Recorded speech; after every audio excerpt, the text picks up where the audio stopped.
This is Hino's Sport, bringing you that heat and that fire. Errol the True Spence on what? Bulldoze Shawn Constipated Porter part what? 95. This one's going to be good because we're going to put a conglomerate of stuff up in here. Let me say it again.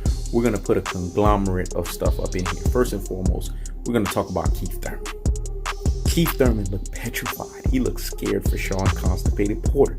Let me say it again. Keith Thurman looked petrified and he looked scared for Shawn Constipated Porter. It's like Shawn Constipated Porter was looking at Keith Thurman for validation. Let me say it again because this needs to marinate in the corpus callosum and in the cerebellum. Hear me and hear me. Wow. Shawn Constipated Porter was looking at Keith Duck Time, aka Runtime Thurman, for validation. He was like, ain't that right, Keith? You know what I'm saying? You could attest to what I bring to the table. Listen, man. Anytime folks are always looking for validation from other people, it tells you that they are insecure and miserable as fuck in their own lives. Hence, this is why I say that Shawn Constipated Porter is a constipated individual. So because he's a constipated individual, he's going to be constipated in the ring. Let me say it again because what I just said was so deep and profound. Shawn Constipated Porter was looking at Keith Thurman for validation. So when you look at somebody for validation, right, other than yourself, because remember the term self-preservation is the what? The law of the land. If you don't take care of yourself, then no one can take care of you. Remember, your health is your number one wealth. But health is not just a physical thing, right? In terms of eating healthy, it's also a mental thing. It's also an emotional thing. It's also a financial thing. It's also a spiritual thing. Health comes in so many forms, so many facets, and so many variations. Shawn Constipated Porter, because he's a constipated individual in life, he will be constipated in the ring because he's looking at validation from others, affirmation from others. You're supposed to look at confidence and validation and affirmation from yourself or the man above. That's who you need that from. If you're sitting there piggybacking off of others, yeah, Keith Thurman, speak to the mental fortitude and the toughness of what I am, then it shows you as being insecure and miserable as fuck insecure and miserable as fuck. Shawn Constipated Porter is petrified. He is fearful. So he's looking at any and everyone. This is why he ran to Mikey Garcia, who just got washed, double washed, and triple washed by Errol the True Spence. He ran to a loser for validation. Come on, man. The real G's, the super real G's, and the ultimate real G's out here in these boxing streets got what I said. Because what I said was three-dimensional thinking ability. This needs to marinate in the corpus callosum and in the cerebellum, man. I'm telling you guys, Boxing 303 here. The man's validation is look forward into other people and not himself. That's why he did the let me do it again. That's why he did the and not the he didn't give you the Tibetan Mastiff. He gave you a freaking Chihuahua. Let me say it again. He didn't give you the Tibetan Mastiff. He gave you a Chihuahua. Keith Thurman is petrified, fam. Keith Thurman is laughing, saying, damn, boy, I'm glad I don't got to deal with this shit anymore. Let me say it again. Damn, boy, that Manny Pacquiao fight, I'm glad I ain't got to deal with this shit no more, though. I'm glad I was able to duck Errol the True Spence. Now it's your problem. That's how Keith Thurman was looking at Shawn Porter. That's why he kept dumping it right back on him. Because you guys have to understand, Keith One-Time Thurman is the master of recircling that shit right back to you. Let me say it again. Recircling that shit right back to you. That's what he did to Shawn Constipated Porter. Don't look at Keith Thurman for validation. Look at yourself. Don't sit there and try to say to Kate Abdo, who is a woman that is part of the group of men that's interviewing. She hasn't stepped into the ring. Now, I could understand if you was looking at this validation from Clarissa Shields, but you're looking at it from Kate Abdo. As fine as this woman is, she's not going to give you validation. Not for the fight that's coming up in 4 freaking days, man. Listen. Now let's jump to Shawn Constipated Porter himself and his dad, Kenny Porter. Kenny Porter had the nerve to get slide to the damn mouth and talked about that Errol the True Spence called his ass in the Kell Brook fight. Since when? Derrick James wasn't the one that was there. Derrick James wasn't the one that was coaching Errol the True Spence throughout the fight. Where was your ass at? This motherfucker right here act like he was the head coach of the Olympic team. Did not put y'all on game. He wasn't even the head trainer. He was one of the assistant trainers and his son was an alternate. Let me say it again. He was one of the assistant trainers and his son was an alternate. He was marveling at the fact that Errol the True Spence was the first one in the gym, the last one in the gym.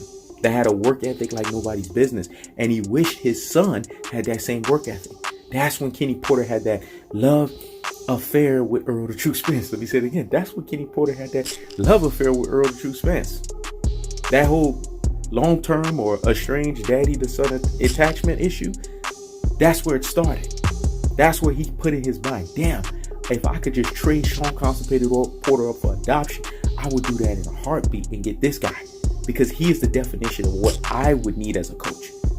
Did you guys not see the way Kenny Porter yelled at Shawn Constipated Porter and was like, don't yes sir me, don't yes sir me? Because if you saying this yes sir shit, that means you would have been fucking listening to what I'm saying. He dissed his fucking son. He been dissing his damn son because his son doesn't get it. And this is the game plan that I give you. And then you got this other person in your head telling you to do something else. Shawn Constipated Porter, if you guys watched that interview with Keith Thurman, he mentioned that. He said, you know, and then I go into this personality, or I go into this person that when I box into the ring, you know what I'm saying, I could kind of see what I need to see so that I could do what I need to do. Does that make any sense to you guys? That tells you that there's a disconnection and a disaccord between him, the head trainer, right, Kenny Porter, and Shawn Constipated Porter. If you can't even get your son on page, how the fuck do you think you're going to be sitting here giving Errol the True Spence a game plan against Kell fucking Brook? Come on, man. And the Rudy Poo and the Plum Plum Brains are running with this shit. Let me say it again. The Rudy Poo and the Plum Plum Brains are running with this narrative. Kenny Porter, you can't tell Errol the True Spence shit. The credit goes to all Derrick James. That's why he had to debunk your ass. So what the fuck are you talking about? This is why I try to tell you guys. Kenny Porter has this long, estranged daddy and son attachment issue. And it's becoming more and more prevalent as he runs his fucking mouth. Because he wished Errol the True Spence was his biological son. Let me say it again. He wished that Errol the True Spence was his biological son, folks. It's really that simple. I keeps the foot on the what? On the necks. I keeps the foot on the what? On the necks. And like the Tibetan Mastiff that I am, I apply what? Unlimited pressure, because pressure does what? It busts his fucking pipes, folks. So once again, hear me and hear me. Wow, what did Dominic Ingle say? Isn't that Kell Brook's trainer? This was stuff that I'm talking about. Everyone, as the fight keeps going on, lining up where he knows the sport, bringing you that what? That heat and that fire. What did the man say? Errol the True Spence gonna keep Shawn Constipated Porter at the end of this fucking jab. He said Errol the True Spence is the more technically and the more fundamentally sound fighter. Shawn Constipated Porter is a tough fighter. We all know that.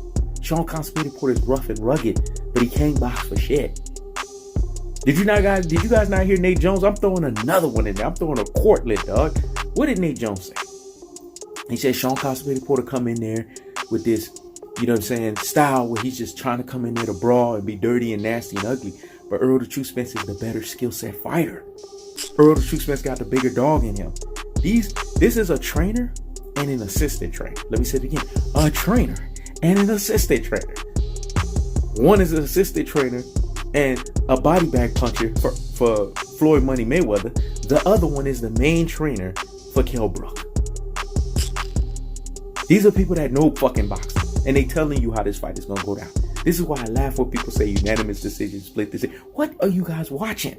It's tactical aggression versus ineffective aggression. Let me say it again. Tactical aggression versus ineffective aggression. Dominic Ingle said Errol the True Spence is going to keep him at the end of his jab. This is how he's going to beat his ass. It's like what the saying that Floyd Mayweather said. A great jab beat all their ass. Let me say it again. A great jab beats all of their ass. You can't stop a fighter if they have an elite jab. Errol the True Spence has a stiff jab. And he blinds you with it. And he keeps you at the end of that motherfucker. It's so that he can be able to pick his target and pick that motherfucker apart and systematically break him down. What did Dominic Ingle always also talked about? Errol the True Spence body snatching work ability. He's the body snatcher 2.0. He talked about that body work, the body assault. Because everyone knows boxing 202.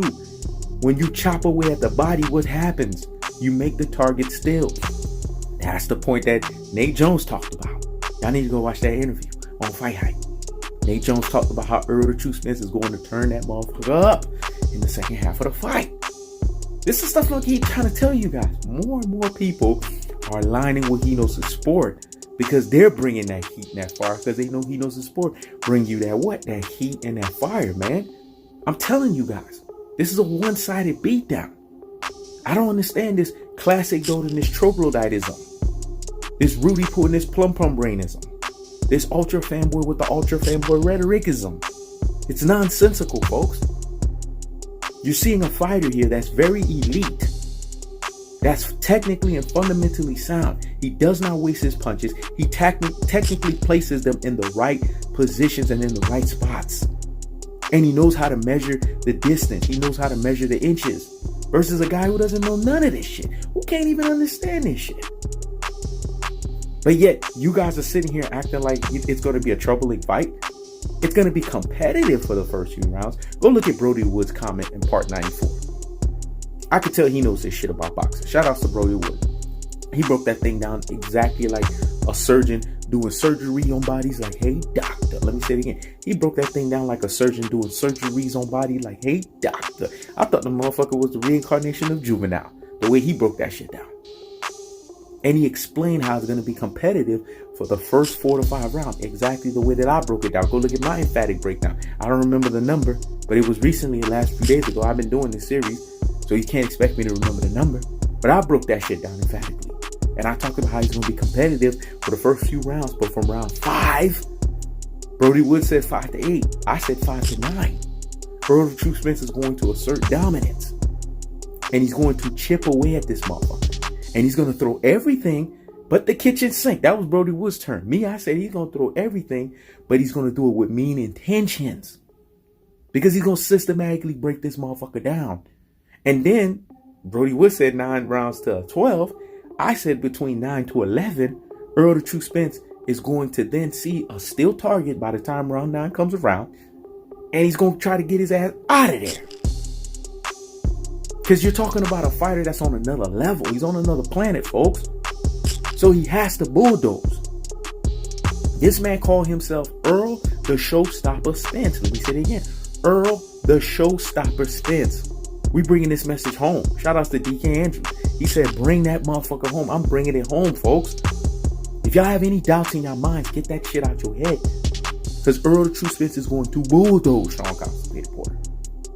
He's going to show you that he is not only the elite fighter at 147, which I know, which he knows, which Errol the True Spence fans already know, but for you ultra fanboys with the ultra fanboy rhetorics, for you guys, you Rudy Poos and you plum brains, for you folks, you guys are going to need to get this through your fucking thick heads. That Errol the True Spence is that dude. And you heard Nate Jones. He said Errol the True Spence got more dog in him than Shawn Porter. And the only way that Shawn Porter is going to win this fight is if he throws a headbutt. Who said that? He knows his sport said that Shawn Porter has to do what he only knows how to do best, which is be a smotherer and a dirty and a nasty fighter. That's what he knows at his truest and his most properest levels. And I ain't been in the square circle, but you could tell I know this shit with the best of them. Because the best of them is quoting the same shit that I fucking say. So what the fuck does that tell you? That means when he knows his sport is bringing you that what? That heat and that fire, then take the notepads out and get to the damn scribbling, man. Come September 28th, Errol the True Spence is going to what? Bulldoze Shawn Porter. This is He Knows His Sport. Checking out.